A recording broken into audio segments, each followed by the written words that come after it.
سورہ بقرہ کے ترجمے اور مختصر تشریح کے اختتام کے بعد اب ہمیں مکی اور مدنی صورتوں کے اس پہلے گروپ میں جو دو جوڑے مدنی صورتوں کے ہیں ان میں سے پہلے جوڑے کی دوسری صورت کا مطالعہ کرنا ہے۔ یہ سورہ آل عمران ہے۔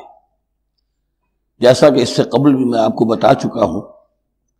کہ جوڑے ہونے کی نسبت یہ ہے کہ ان دونوں چیزوں میں گہری مشابہت بھی ہو، مرد اور عورت بہت مشابہت بھی ہے لیکن کچھ فرق بھی ہو، اور جو فرق ہو وہ ایسا ہو کہ جس سے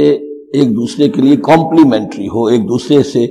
مل کر کسی مقصد کی تکمیل ہوتی ہو۔ یہ نسبت زوجیت کی حقیقت ہے۔ اب آپ دیکھیں گے مشابہتیں جو ہیں بہت نمایاں جو سورہ بقرہ میں اور سورہ آل عمران میں ہیں، کہ دونوں شروع ہوئی ہیں الف لام میم سے۔ دونوں کے شروع میں قرآن مجید کی عظمت کا بیان ہے، اگرچہ سورہ آل عمران میں اس کے ساتھ ہی تورات اور انجیل کا بیان بھی ہے۔ دونوں کے اختتام پر بڑی عظیم آیات آئی ہیں۔ وہ آیت ہم پڑھ چکے ہیں جو سورہ بقرہ کے اختتام پر آئی ہے، جو کہ ایک عظیم دعا پر مشتمل ہے، عظیم ترین دعاؤں میں سے اس کو شمار کیا جا سکتا ہے۔ ربنا لا تؤاخذنا ان نسینا واخطانا۔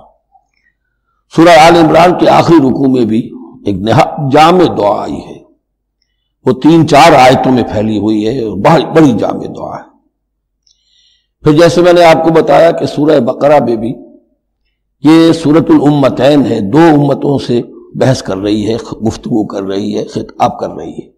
یہی معاملہ سورہ آل عمران کا بھی ہے، لیکن یہ فرق ہے کہ سورہ بقرہ میں زیادہ گفتگو ہے یہود کے بارے میں، اور سورہ آل عمران میں زیادہ گفتگو ہے نصارہ کے بارے میں۔ تو گویا کہ اس طرح وہ تکمیل ہو رہی ہے کہ اہل کتاب کا جو ایک طبقہ تھا اور اہم تر طبقہ تھا یہود، دینی اعتبار سے ان کی اہمیت زیادہ تھی، چاہے تعداد میں وہ کم تھے اور کم ہے، لیکن یہ کہ دینی اعتبار سے ان کی اہمیت زیادہ رہی ہے۔ دوسرا طبقہ ہے یہ عیسائیوں کا، لیکن یہ کہ ان کا تذکرہ وہاں بہت کم آیا، یہاں آپ کو اس سورہ آل عمران میں زیادہ خطاب ان سے ملے گا۔ پھر جیسے سورہ بقرہ کا پہلا نصف جو ہے وہ 18 رکوعوں پر اور 152 آیات پر مشتمل تھا، اور نصف ثانی جو ہے وہ 22 رکوعوں پر لیکن 134 آیات پر مشتمل تھا، تو تقریباً مساوی دو حصے تھے۔ وہی کیفیت آپ کو یہاں ملے گی، بلکہ یہاں وہ بتمام و کمال ہے، دونوں حصے بہت مساوی ہیں۔ کل 20 رکوع ہے، 10 رکوع ایک نصف اول میں ہے، 10 رکوع نصف ثانی میں ہے۔ صرف ایک آیت کا فرق ہے کہ پہلے 10 رکوعوں میں 101 آیات ہیں اور دوسرے 10 رکوعوں میں 99 آیات ہیں۔ پھر جیسے وہاں 3 حصے ہیں نصف اول کے، ویسے ہی یہاں بھی 3 حصے ہیں نصف اول کے، لیکن یہاں رکوعوں کی تقسیم نہیں ہے بلکہ آیات کی ہے۔ پہلی 32 آیات میں تمہیدی کلام ہے، جیسے کہ 4 رکوع سورہ بقرہ کے، اگرچہ وہاں روح سخن ابتدا ہی سے یہود کی طرف ہو گیا تھا، یہاں روح سخن ابتدا ہی سے نصارہ کی طرف ہے، لیکن یہ کہ یہاں کی 32 آیات اسی طرح تمہیدی کلام پر مشتمل ہے جیسی کہ سورہ بقرہ کے 4 رکوع۔ پھر یہاں 31 آیات براہ راست خطاب ہے نصارہ سے، خاص طور پر حضرت عیسیٰ علیہ السلام کی ولادت کن حالات میں ہوئی، کیا ان کا مقام اور مرتبہ تھا، کیا ان کی اصل حیثیت تھی، پھر یہ کہ ان کے ساتھ کیا معاملہ ہوا۔ یہ حصہ نازل بھی ہوا ہے سن 9 ہجری میں، جو شامل یہاں کر دیا گیا ہے، حالانکہ اس سورہ مبارکہ کا اکثر و بیشتر حصہ جو ہے وہ سن 3 ہجری میں غزوہ احد کے بعد نازل ہوا ہے، لیکن یہ کہ یہ حصہ جو ہے 31 آیات پر مشتمل نازل ہوا سن 9 ہجری میں۔ نجران ایک بستی تھی عرب کے جنوب میں یمن کی طرف، اور وہاں عیسائی آباد تھے، تو وہاں کے عیسائیوں کے سردار اور ان کے جو بڑے لاٹ پادری تھے وہ کچھ 70 عیسائیوں کا ایک وفد لے کر آئے حضور کی خدمت میں مدینہ منورہ میں، بات سمجھنے سمجھانے کے لیے کہ آپ کس بات کی دعوت دے رہے ہیں، اور کئی دن مقیم رہے اور بات پوری سمجھ بھی لی، خاموش بھی ہو گئے، پھر بھی بات نہیں مانی تو حضور نے مباہلے کی دعوت دی، اس چیلنج کو قبول کیے بغیر وہاں سے چلے گئے۔ لیکن یہ کہ بہرحال انہوں نے جو ترتیب جس شدت کے ساتھ ہونی چاہیے تھی ان کی طرف سے وہ بھی نہیں کی، یہ شرافت کا انہوں نے مظاہرہ کیا۔ بہرحال یہ 9 رکوع، یہ جو 31 آیات ہیں سن 9 میں نازل ہوئی۔ یہی نوٹ کر لیجئے کہ سورہ بقرہ کی بھی ایک بات میں بتانے سے میں بھول گیا اس وقت، کہ جو سود سے متعلق احکام ہیں، جو رکوع ہے، جو 38واں رکوع ہے سورہ بقرہ، یہ بھی تقریباً سن 9 میں نازل ہوا ہے۔ گویا کہ وہ مشابہت بھی موجود ہے کہ اگرچہ سورہ بقرہ کا اکثر و بیشتر حصہ غزوہ بدر سے قبل نازل ہوا، لیکن اس میں بھی کچھ آیات وہ ہیں جو سن 9 ہجری میں نازل ہوئی ہیں اور سود کے بارے میں آخری حکم ہے۔ اسی طریقے سے یہاں جو یہ نجران کے عیسائیوں سے خطاب کے لیے جو آیات نازل فرمائی گئیں، یہ سن 9 میں نازل کی گئیں، لیکن شامل ہے سورہ آل عمران میں کہ جس کا اکثر و بیشتر حصہ سن 3 ہجری میں غزوہ احد کے بعد نازل ہوا ہے۔ پھر جیسے سورہ بقرہ کے نصف اول کا جو آخری تیسرا حصہ تھا، وہ 15واں 16واں 17واں 18واں رکوع، اس میں یہ کہ حضرت ابراہیم کا ذکر تھا، خانہ کعبہ کا ذکر تھا، اسی طریقے سے وہی بات یہاں ملے گی آپ کو۔ اور یہاں اب اہل کتاب کو دعوت دی گئی ہے اسی انداز میں جیسے کہ وہاں 16ویں رکوع میں سورہ بقرہ کے دی گئی ہے۔ یہ تیسرا حصہ جو ہے نصف اول کا، یہ 38 آیات پر مشتمل ہے، بہت جامع آیات ہیں، بہت اہم آیات ہیں۔ اس کے بعد نصف ثانی شروع ہو جاتا ہے جس میں کہ یا ایھا الذین آمنوا، جیسے 19ویں رکوع سے شروع ہوا سورہ بقرہ میں یا ایھا الذین آمنوا استعینوا بالصبر والصلاۃ ان اللہ مع الصابرین،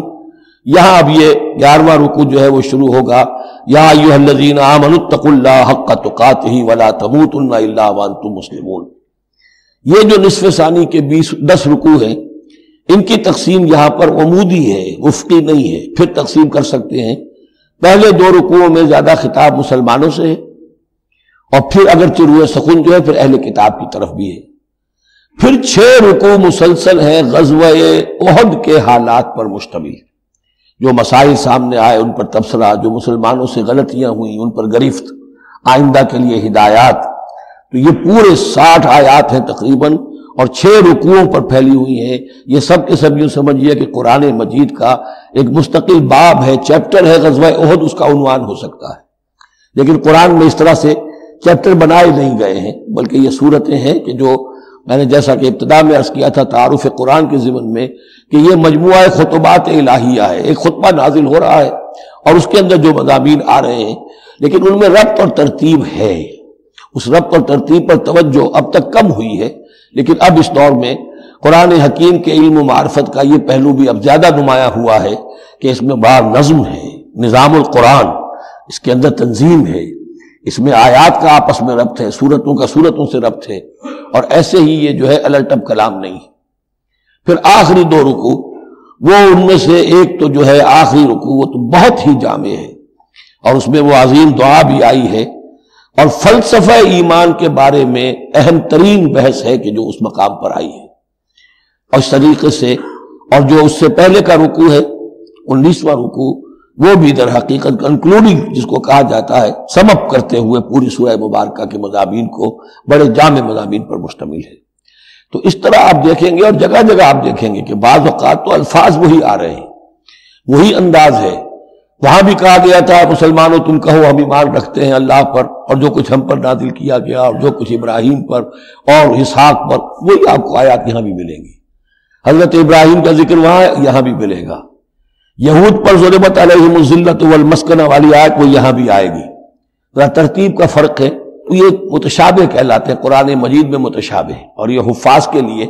مشکل ترین مقام ہوتے ہیں کہ تیزی میں روانی میں وہ اس سے مشابہ جو مقام ہے وہ ادھر منتقل ہو جاتے ہیں۔ لیکن مضامین کے اندر آپ کو اتنی گہری مناسبت نظر آئے گی کہ جس کو میں نے تشبیہ دی ہے زوجیت، کہ ظاہر بات ہے کہ ہر حیوان کا جوڑا جو ہوتا ہے